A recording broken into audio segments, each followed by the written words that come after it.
This is Hannibal here from thehannibaltv.com coming at you with my weekly review of the points I find interesting in Dave Meltzer's Wrestling Observer newsletter. Crown Jewel going on right now. Liv Morgan beat Nia Jax for the Women's Crown Jewel Championship, which I guess is a title to help appease the Saudi Arabia Sports Authority that's helping to present these events that they get 50 million or so for. Seth Rollins beat Bronson Reed. No surprise there. Goldberg was at a Georgia Bulldogs game today and announced that he would be retiring and having his retirement match in WWE in 2025. I do think AEW made a massive mistake not trying to get Goldberg's retirement match. That was one angle that could have really helped turn the tide for them as we see ratings and attendance continue to fall on a weekly basis with that company. Baron Corbin, Indy Hartwell, and Tegan Knox are all going to be departing WWE once their contracts expire. No surprise there. I mean, I don't remember the last time Baron Corbin was over, if he ever was. I know they liked him. They tried to push the hell out of him, but he never really got over, from what I could tell. But you know, the only time I think he was over was that NXT match he had with the amateur wrestling guy that now is going into, and I already forget. Oh, Gable Steveson. The only time I think Baron Corbin was over was because people were crapping on Gable Steveson wrestling so much that they cheered Corbin over Gable, and Corbin was the heel there. Apparently, due to jurisdiction rules, the Ring Boys lawsuit that's going on with WWE and TKO right now is only going to involve Ring Boys that were abused in the state of Maryland. Apparently, Mel Phillips was paid a $300,000 severance package in 1992 as part of his WWE release, and that was probably an exorbitant amount for a ring announcer for him to just go away and never appear in the public eye again, and he didn't. You never heard or saw from him again until he died. Vince McMahon is working on opening up an entertainment company.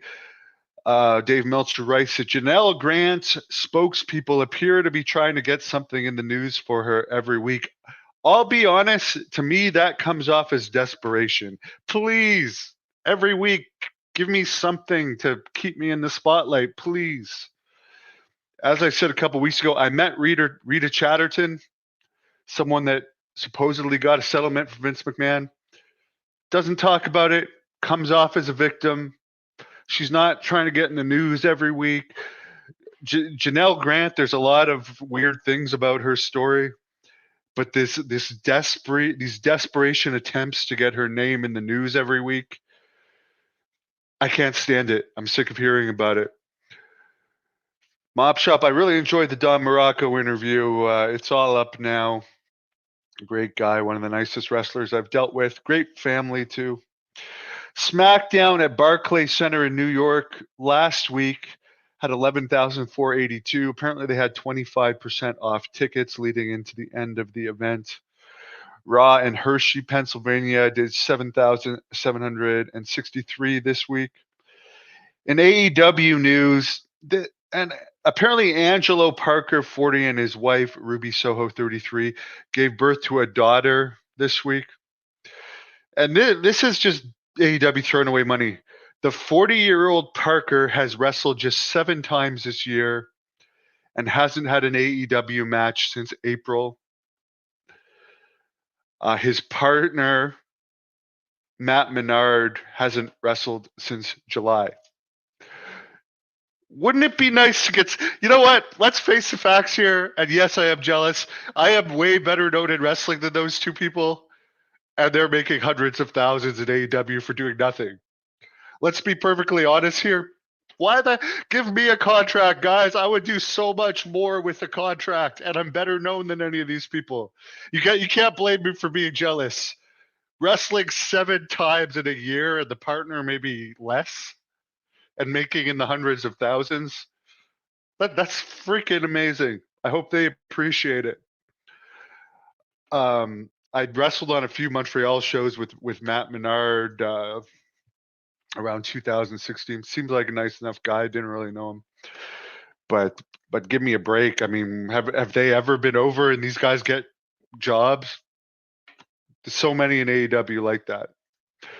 At least those guys paid some dues.